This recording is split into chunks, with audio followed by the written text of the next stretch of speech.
అందరికీ నమస్కారం. మీరు మీ బ్యాంకును కేవలం డబ్బు దాచుకునే చోటుగానే చూస్తున్నారా? అయితే మీరు చాలా పెద్ద పొరపాటు చేస్తున్నట్లే. ఎందుకంటే మీ బ్యాంకు అంతకంటే చాలా ఎక్కువ. అది మీ విలువైన వస్తువులకొక సంరక్షకుడిగా, మీ లాకర్కొక ఓనర్గా, కొన్నిసార్లు నష్టాల నుంచి తనను తాను కాపాడుకునే ఒక రక్షకుడిగా ఇలా చాలా పాత్రలు పోషిస్తుంది. పదండిగరి ఈరోజు ఈ దాగి ఉన్న పాత్రల వెనుకున్న అసలు కథేంటో చూద్దాం. ఈరోజు మనం ఏం చూడబోతున్నామంటే బ్యాంకుకు మనతో ఉండే 3 ముఖ్యమైన చట్టపరమైన సంబంధాలు. అవే సంరక్షకుడు, యజమాని మరియు రక్షకుడు. ఇక చివర్లో మీరు ఎంతవరకు అర్థం చేసుకున్నారో తెలుసుకోవడానికి ఒక చిన్న టెస్ట్ కూడా ఉంది. మరింకెందుకు ఆలస్యం, మొదలు పెడదామా?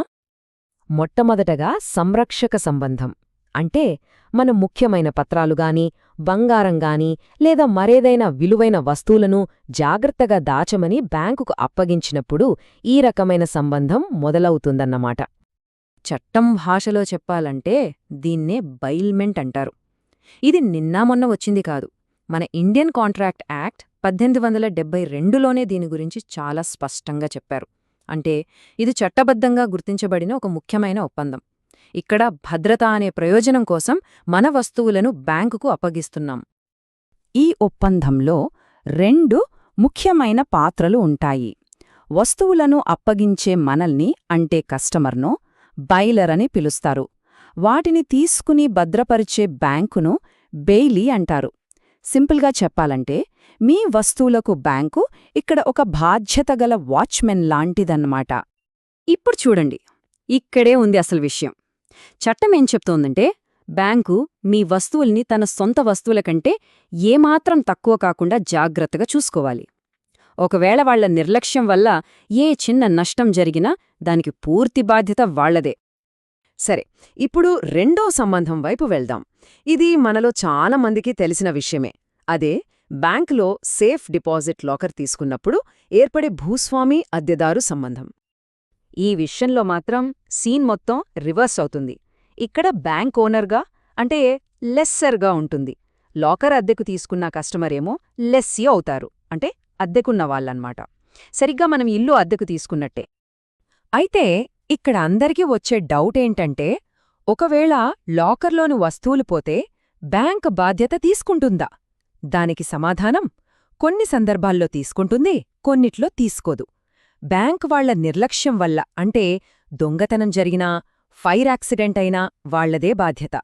కాని వరదలు, భూకంపాల లాంటి వాటికి లేదా మన తప్పులకి అంటే లాకర్ సరిగ్గా లాక్ చేయకపోవడం లాంటివి జరిగితే అప్పుడు బ్యాంకుకి ఎలాంటి సంబంధం ఉండదు. ఇక్కడ చాలా ముఖ్యమైన విషయం ఒకటి గుర్తుపెట్టుకోవాలి. ఒకవేళ బ్యాంకు నిర్లక్ష్యం వల్లే నష్టం జరిగిందని తేలినా సరే వాళ్లు చెల్లించే నష్టపరిహారానికి ఒక లిమిటుంది. అదెంతంటే మీరు సంవత్సరానికి కట్టే లాకర్ అద్దెకు సరిగ్గా 100 రెట్లు మాత్రమే. మీ లాకర్లో కోట్ల విలువైన వస్తువులున్నా సరే ఈ రూల్ మారదు. ఓకే, ఇప్పుడు మనం 3వ రకం సంబంధం గురించి మాట్లాడుకుందాం.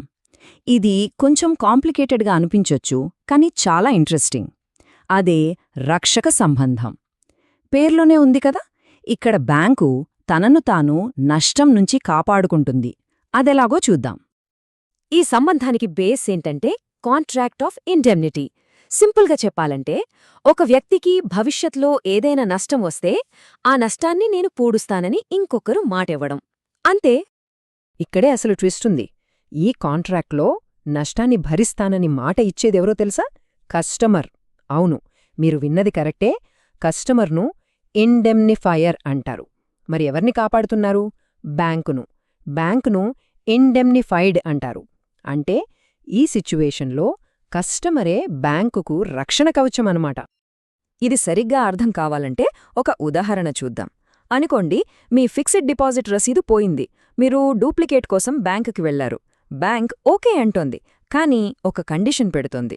అదేంటంటే మీరు ఒక ఇండెమ్నిటీ బాండ్ మీద సంతకం పెట్టాలి. దీని అర్థమేంటంటే ఒకవేళ మీ పాత రసీదు ఎవరికైనా దొరికి దాన్ని ఉపయోగించి బ్యాంకును మోసం చేస్తే ఆ నష్టాన్ని మొత్తం మీరే భరించాలి అని మీరు అంగీకరిస్తున్నట్టు. సరే, ఇప్పటిదాకా మనం 3 కీలకమైన సంబంధాల గురించి తెలుసుకున్నాం గదా. ఇప్పుడు మీరు ఎంతవరకు అర్థం చేసుకున్నారో టెస్ట్ చేసుకునే టైం వచ్చింది.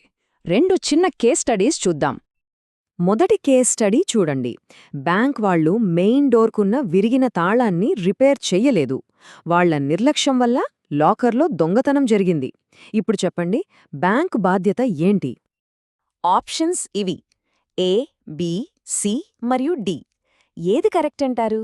ఒక్క క్షణం ఆలోచించండి. Correct answer C.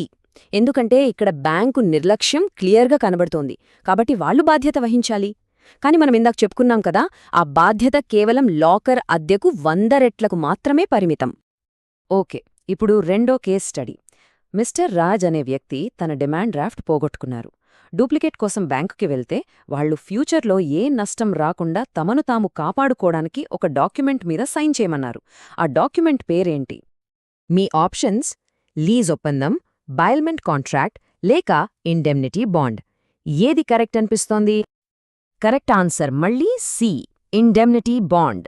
పోగొట్టుకున్న ఆ పాత డ్రాఫ్ట్ వల్ల భవిష్యత్తులో బ్యాంకుకి ఏమైనా నష్టం వస్తే ఆ నష్టాన్ని తానే భరిస్తానని మిస్టర్ రాజ్ ఈ బాండ్ ద్వారా హామీ ఇస్తున్నారు. ఈరోజు మనం చర్చించుకున్న ఈ 3 పాత్రలు కేవలం ఒక ప్రారంభం మాత్రమే. అసలు మనకు తెలియకుండా మన రోజువారీ బ్యాంకింగ్ లావాదేవీలలో ఇంకెన్ని కనిపించని ఒప్పందాలు చేసుకుంటున్నామో ఎప్పుడైనా ఆలోచించారా? ఈ ప్రశ్న మీకోసమే. ఆలోచించండి.